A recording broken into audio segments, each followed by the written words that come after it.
आदरणीय मित्रों, श्री अवतार का बोध हो, श्री माता धरती का बोध हो। मित्रों, मैंने एक बार श्री भगवान से पूछा कि भगवान होते क्या है अवतार? अवतार कहते हैं किसे? लोग अस्पष्ट इसकी समझना चाहते हैं परिभाषा, तो आप बताएं कृपया। भगवान बोले कि सखे, तुम जानते तो हो लेकिन फिर भी पूछ रहे हो। शायद आज तुम्हें इस पर वीडियो है बनाना, इसलिए तुम और चाहते हो कि हो जाए कंफर्म। हाँ तो ठीक है, तुम इसे सुनो और बताओ। मित्रों, श्री भगवान ने जो बताया था वो मैं आपके सामने रख रहा हूँ। और अगर हमारे इस चैनल को आपने अब तक नहीं किया है सब्सक्राइब, तो प्लीज अभी कर लें और हमारे वीडियो को शेयर करना ना भूलिएगा, ठीक है? और हाँ, वीडियो आपको लगा कैसा, जरूर आप कीजिएगा कमेंट। तो शुरू करते हैं। श्री भगवान ने कहा कि अवतार को तुम दो तरह से समझ सकते हो, यानी कि दो दृष्टिकोण होते हैं। इसकी दो परिभाषाएं हैं, इसकी दो तरह की व्याख्याएं हैं। मित्रों, हम दोनों ही सुनाते हैं आपको। जो पहली व्याख्या है इसकी कि अवतार वह जो तत्कालीन युग की सबसे बड़ी समस्या, वैश्विक समस्या समाधान में सबसे बड़ी भूमिका निभाता है, निभाता हो, वह अवतार कहा जाता है। वैसे मित्रों, हमेशा ही समस्याएं होती रहती हैं। संसार है, सृष्टि क्रम है, तो वो बढ़िया खराब, अच्छा बुरा, हानि लाभ तो चलते ही रहते हैं और समस्याएं भी होती रहती हैं। जब वैसी बन जाए परिस्थिति की, यदि समस्या का समाधान नहीं हुआ तो इससे जीवन पर ही, अस्तित्व पर ही हो जाए खतरा। समस्या वैसी हो कि सामान्य मानव द्वारा उसका समाधान संभव न हो। जब ऐसी बातें होती हैं तो विशिष्ट आत्माएं शरीर धारण है करती, और जो वो समाधान में सबसे बड़ी भूमिका निभाते हैं वे ही अवतार होते हैं।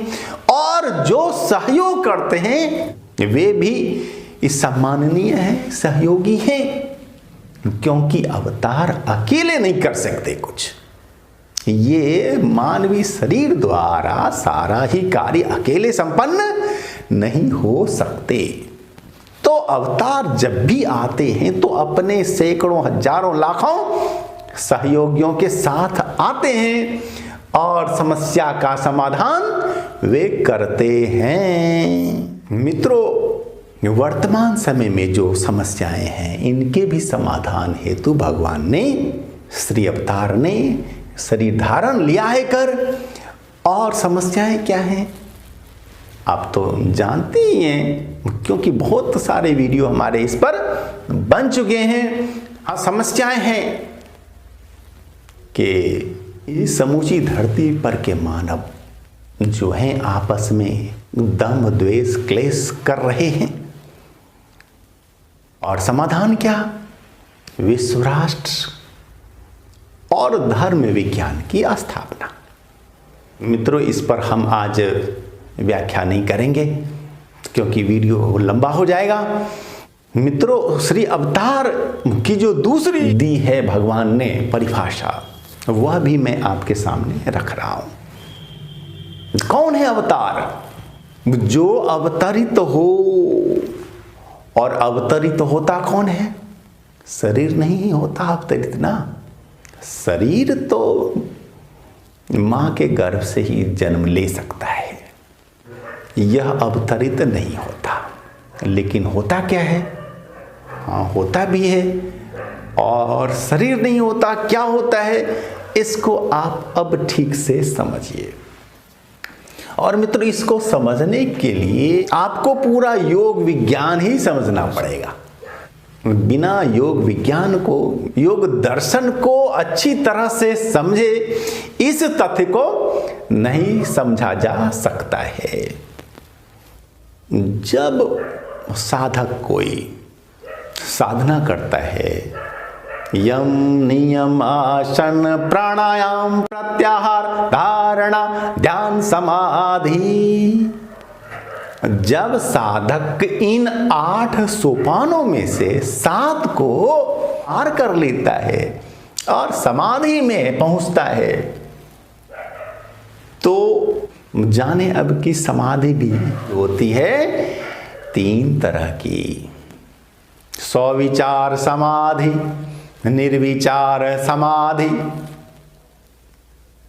और इसके बाद जो सर्वोच्च होती है समाधि वो है निर्बीज समाधि। तो स्वविचार समाधि को पार करने के बाद साधक विचारहीन समाधि में करता है प्रवेश, और जब वह निर्विचार वैशारद्य, जब निर्विचार समाधि में विशारद हो जाता है, यानी वह जब चाहे अपनी वृत्तियों को शांत कर सकता है, तो फिर उसमें जन्म लेती क्या है, ऋतंभरा प्रज्ञा। और यह विशेष बुद्धि होती है, लौकिक नहीं, सांसारिक नहीं, अलौकिक दिव्य होती है ये। और ऋतंभरा प्रज्ञा से जब साधक निर्बीज समाधि की ओर बढ़ता है, अब निर्बीज में जाना है उसे, यानी कि भीतर बाहर की ये सारी तृष्णाएं शांत समाप्त हो गई हैं, हो रही हैं, और उस समय साधक में नई वासना तृष्णा का जन्म नहीं होता। और होता क्या है अब कि जो वो संचित तृष्णाएं हैं, कामनाएं होती हैं मन में, अवचेतन अचेतन मन में, वे चाहती हैं मिटना, समाप्त होना। नई तृष्णा का जन्म नहीं होता, और संचित जो होती हैं तृष्णाएं, वे तृष्णाएं धीरे धीरे समाप्त होती हैं। और यदि वैसी तृष्णा हो मन में, वैसी आकांक्षा हो कि जो सहजता से नहीं समाप्त हो सकती हैं, तो फिर वहां पर साथ देती है जीव को ये नेचर, ये सृष्टि, ये प्रकृति मां, और वह अपनी महाशक्ति के द्वारा साधक के जीव के चित्त में हो जाती है अवतरित। और अब साधक की कामना तृष्णा की तृप्ति की जिम्मेदारी हो जाती है महाशक्ति की, नेचर की। मित्रों, जैसे कि किसी अपराधी को जब देनी होती है फांसी, तो फांसी देने के पहले उससे पूछा जाता है कि बताओ तुम्हारी अंतिम इच्छा क्या है। मिलना जुलना, किसी से बातें हो करना, कुछ ऐसी हो इच्छा तो बताओ। और वह अपराधी जो भी अपनी इच्छा बताता है, तो सरकार की जिम्मेदारी बनती है कि वह पूरा करे। मित्रों, जिस तरह से कि मृत्यु दंड प्राप्त अपराधी की अंतिम इच्छा की पूर्ति सरकार करती है, व्यवस्था सरकार करती है, व्यक्ति नहीं करता वो कुछ। और इसी तरह से जब वह साधक, वह जीव निर्बीज समाधि हेतु होता है तत्पर, और उसमें नई तृष्णा कामना का जन्म नहीं होता। कोई संचित तृष्णाएं ही धीरे धीरे होती हैं समाप्त, लेकिन तृष्णा बिना हुए तृप्त वह समाप्त भी नहीं होती मित्रों। तो जो भी जीव ने, साधक ने संचित रखा है कर अपने मन में, अवचेतन अचेतन मन में, नेचर को तृप्त होगा ही करना। यदि साधक ने रखा था कि मुझे विश्व का गुरु बनना है, युग बदलना है, तो फिर नेचर उसकी व्यवस्था है करती। वहां अब साधक दृष्टा होता है केवल, साक्षी होता है केवल, और सारी व्यवस्था नेचर महाशक्ति ही करती है। लोग तो देखते हैं साधक को, जीव को, लेकिन उसके पीछे का सारा खेलमेल वह महाशक्ति, वह प्रकृति माता ही करती हैं। जैसे कि सिद्धार्थ जब बनता है बुद्ध, जब ऋतंभरा प्रज्ञा का होता है जन्म, और वह निर्बीज की ओर बढ़ता है, तो फिर वही हुआ। संचित जो कामनाएं थी अंदर में तृष्णाएं थी अंदर में, कि मुझे विश्व का गुरु बनना है, विश्व का उद्धारकर्ता बनना है, दुखियारे जीवों को रास्ता बताना है, दुख से निवृत्ति का रास्ता समझाना है। यह जो तृष्णा थी मन में, इसकी तृप्ति की व्यवस्था सृष्टि को करनी पड़ी, सृष्टि व्यवस्था को करनी पड़ी, नेचर को, महाशक्ति को, विश्व शक्ति को, या परमात्मा को, आप जो भी शब्द दे दें। और जब जीव की, साधक की वह इच्छा, वह कामना, वासना, तृष्णा हो जाती है समाप्त, हो जाती है तृप्त, तो फिर साधक को निर्बीज समाधि मिल जाती है। और उसी को बौद्धों में कहा गया महापरिनिर्वाण, महानिर्वाण।